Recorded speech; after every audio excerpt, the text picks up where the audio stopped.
Rising and disturbing new numbers show here in Phoenix, the jump is higher than the rest of the nation. And the same holds true for aggravated assault. So why is this happening here, and what can be done about it to keep our streets safe? Team 12's Michael Doudna joins us now with a closer look at the numbers. They did find a deceased female victim. All throughout the country, Investigating this as a homicide, yes. murder and assaults rose at record-breaking rates. It was pretty consistent across the entire U.S., and not only in major cities, but in increases in moderate-sized cities also. Professor David Carter, who's worked with the FBI, DOJ, and DHS, walked us through the FBI's latest numbers. Those show nationwide that murders increased by nearly 30% from 2019 to 2020, rising to levels we have not seen since the mid-1990s, while aggravated assaults rose 12%. Is the major crimes commander that we'll have a critical incident. Here in Phoenix, the new numbers are even worse. Murders jumped nearly 44% from 2019 to 2020, and aggravated assaults spiked 24%, both well above the national levels. So I just don't see it dropping within the next year. And Carter says there is no easy fix here. Police lost some public trust after a summer of protest, and departments around the country face staff shortages. Those two factors can force officers to be more reactive than proactive. So investigations and community outreach and other types of things end up taking a back burner. So what can be done? Well, Carter says police departments need to fix staffing issues and restore trust. But new approaches, like an intervention model focused on community outreach and mental health, do show promise. And there's data that suggests that this can work. But no matter the change, Carter says it will take resources and time before these numbers 1-1, where is your emergency? go down once again. But I think it's going to take a couple of years.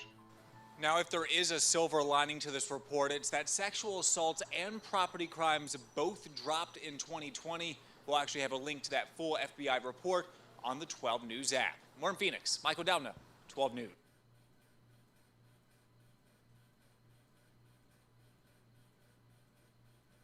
Wake that ass up. Early in the morning. The Breakfast Club. Morning, everybody. It's DJ MV Angela Yee, Charlamagne the Guy. We are the Breakfast Club. We got some special guests in the building. We have Noel Dirty. I try to say with his slang. And also Mark Cuban here. Welcome, fellas. What up? How Thanks you doing, for having man? us. Now, Noel, I didn't know that this was your product when I first seen your name. Well, Envy doesn't have any hair, so it doesn't matter. No, not for me. Not for me. For my son. So Twisted Comb is your company. Yes, Twisted Up. Twisted Up Comb. Now, if you don't know about Twisted Up Comb, that is the device that people use for their hair that kind of looks like a tennis racket. Correct. And it works very well. I use it for my son's hair, my little son Jackson's hair. The first time I actually looked at the product, the barber wouldn't give it to me because he said that it wasn't a good product, but it wasn't your product, and I'm gonna explain why.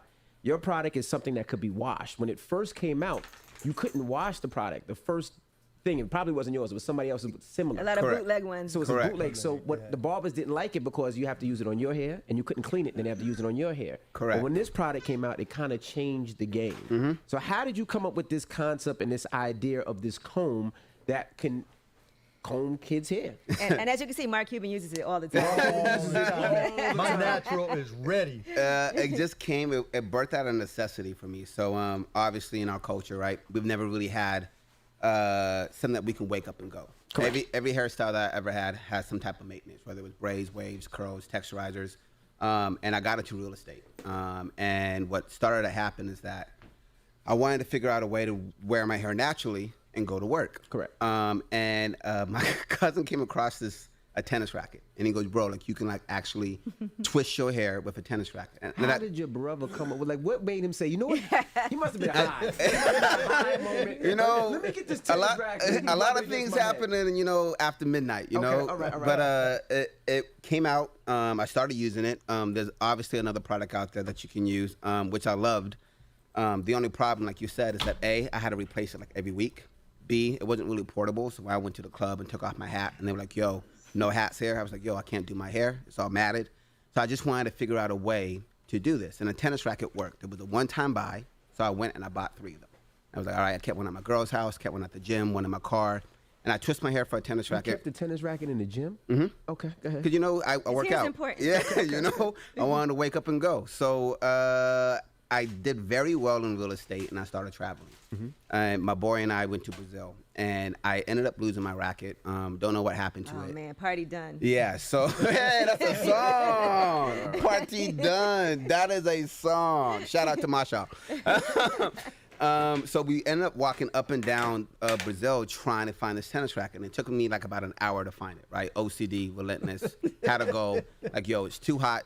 I got to find it. So when I came back home, I was like, yo, it is 2016. There has to be a small tennis racket. Like, there's no way. Went on the internet, couldn't find it. Went on Alibaba, couldn't find it. Like, why would a small tennis racket exist? So I'm like, all right, I'm going to give myself 30 days to figure out this problem. I ended up shrinking it, went to my barber, and was like, bro, look what I found out. Look what I did. And he was like, yo, you have to sell this. At the time, I was like, yo, I'm not about to leave like a six-figure job to do something that I thought was very niche, right? It's for African Americans only that want to wear their hair a certain way. Like, how big is this demographic? December of 2016, the state barber patrol, or whatever you call them, walked into a shop and fined them for using something called a curl sponge, right? And that's what it was. The curl sponge you couldn't clean, right? Correct. That's right. So he got fined $250 for having it. So he goes, bro, if you don't make this into a product, I am going to do it. Ooh. So January of 2017, I do the Long Beach International Show. It's like a hair show. I found a manufacturer down in Orange County. I got like maybe about 500 products. Sell out the first day. Like, okay, cool. At the Long Beach show, I found out about Bronner Brothers. Like, all right, let me go to Bronner Brothers. I only had like about 700. Sell out the first day, have nothing to sell the next 2 days. And Bronner Brothers, I find out about this show called New York, called BarberCon. BarberCon, yep. Went there, sold out in the first like 35 minutes. How many? I think that was like north of 1,000. And what was really dope about BarberCon is that they allowed me to be on stage, demonstrate it. So as soon as I got off the stage, it was gone. Why didn't you think you needed like 2,000 at BarberCon? At the time, it's trying to like scale, right? So in February, it was still being hand done. Okay. So we had this mold, and then we would get it hand done. And the problem was that I could not, for the life of me, figure out how to scale this product. How much did it cost to make them? In the beginning, about $7-8. Ooh, that is... And then I had to figure out a way to solve the mesh, right? So at the time I was dating this girl, we were at Korean barbecue, and I'm looking at the grill, and I'm like, yo, like, this is exactly what I need. And that's why you're not with her no more. Y'all go to dinner, and you're talking about. He's thinking about his hair. Yeah, the grill was like shaped like this, and it doesn't bend. So I was like, I sent the picture of the grill to my manufacturer, and he goes, yes, we can do this. So then we started switching out the mold, and we came up with the stainless steel model. And then we just started running. I went to a show in April in Connecticut called Barber Expo, the Connecticut Barber Expo. Barber Expo, huh? And those 4 shows, I just completely sold out. So April of 2017, I turned off the faucet on real estate and mortgages, and I decided to make this a full-time business and just do my all. Like, at the end of the day, the chips are going to lie where the chips are going to lie, but if you put it in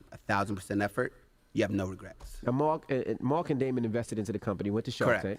Now, was that kind of weird? Because Damon has no hair. And I don't think Mark has the hair that helped this product. Quite the right hair. So what made you say, you know what, this is is something I can invest in? Well, 2 things. One, you heard him, right? He knows his stuff. And, you know, there's entrepreneurs who know their business, know their company, but they don't always do the work. Noel does the work. Man, he dug in, he understood his industry, he understood the opportunity. And 2, I mean, owning the Dallas Mavericks, I might not have the right kind of hair, but I know a lot of people who do. Correct. Right? And so being able to platform the Mavericks and just knowing that I could take the product, just go into the locker room and just put it on everybody's chair and get feedback. And the feedback was amazing. And so, you know, we closed the deal and we've been working together ever since. And the good part about Noel is some businesses in Shark Tank, I got to babysit. He needs no babysitting, you know. But it got off to an interesting start, right? Tell me about when you visited with me in Dallas in your car. Oh, yeah. So my car broke down. So wait, go. So we meet, and like he's staying at,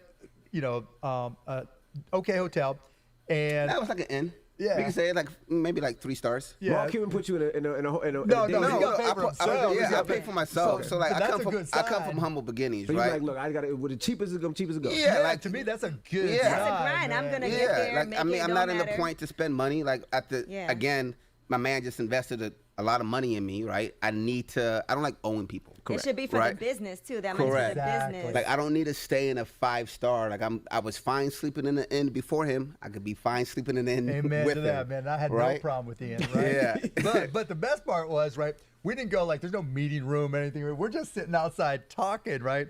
And he goes to start up his car. And it wasn't like, okay, I got a nice rent-a-car. Right? It was a beater Yeah. POS, right? It was great. And then Facts. it didn't quite start. Yeah. So what did you do after that? Now you talked to Mark, and now your car won't start. I got it jumped.